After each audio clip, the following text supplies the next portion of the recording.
નમસ્કાર મિત્રો, સ્વાગત છે તમારું અમારી યુટ્યુબ ચેનલ RA વોઇસ ગુજરાતીમાં। આજે શ્રાવણનો પ્રથમ સોમવાર, શ્રાવણનો સોમવાર આવવો એક શુભ સંકેત છે। આજે કેટલાક ઉપાય દ્વારા તમે શિવજીને પ્રસન્ન કરી શકો છો। શ્રાવણના સોમવારનું વ્રત। શ્રાવણ મહિનામાં સોમવારે જે ઉપવાસ કરવામાં આવે અને શિવજીની શ્રદ્ધાપૂર્વક પૂજા કરવામાં આવે તેને શ્રાવણના સોમવારનું વ્રત કહેવામાં આવે છે।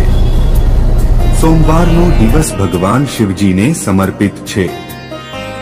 16 સોમવારનું વ્રત। શ્રાવણ મહિનાને હિન્દુ શાસ્ત્રમાં સૌથી પવિત્ર મહિનો માનવામાં આવે છે। આથી આ મહિનામાં 16 સોમવારનું વ્રત શરૂ કરવાથી મનોવાંછિત ફળ પ્રાપ્ત થાય છે અને તેનું અનેક ગણું પુણ્ય મળે છે। 16 સોમવારનું વ્રત શરૂ કરવા માટે આ સમય ખૂબ ઉત્તમ માનવામાં આવે છે। શ્રાવણ મહિનાથી 16 સોમવારનું વ્રત।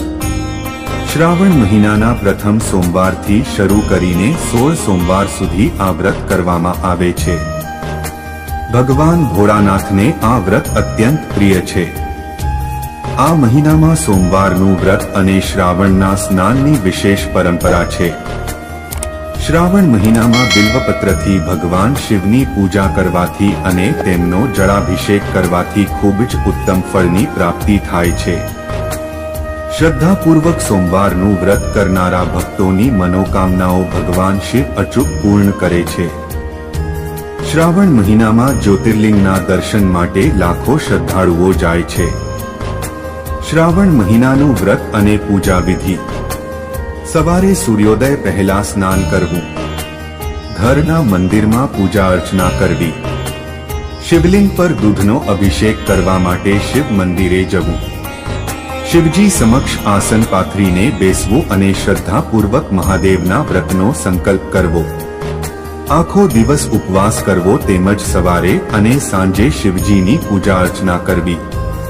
ઉપવાસની સાથે થાય તેટલું દાન પુણ્ય કરવું જોઈએ।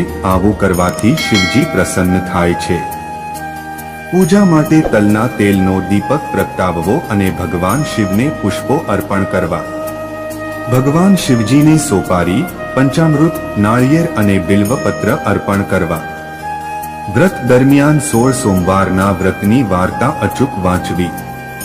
પૂજા સમાપ્ત થયા પછી પ્રસાદ વહેંચવો।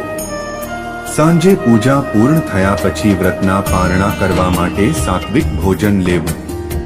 આવી રીતે સવારે ઉઠીને જો આવા શુભ દિવસે શુભ મંત્રો અને ભગવાન શ્રી શિવની પૂજા આરતી કરવાથી ભગવાન શિવજીના આશીર્વાદ હંમેશા માટે આપણા પર બની। પૂજા, આરતી, દાન, વ્રત કરવામાં આવે તો તેના ઘરમાં લક્ષ્મીનો વાસ થાય છે અને ઘરમાં સુખ, શાંતિ અને સમૃદ્ધિ તેમજ અખૂટ ધનની પ્રાપ્તિ થાય છે।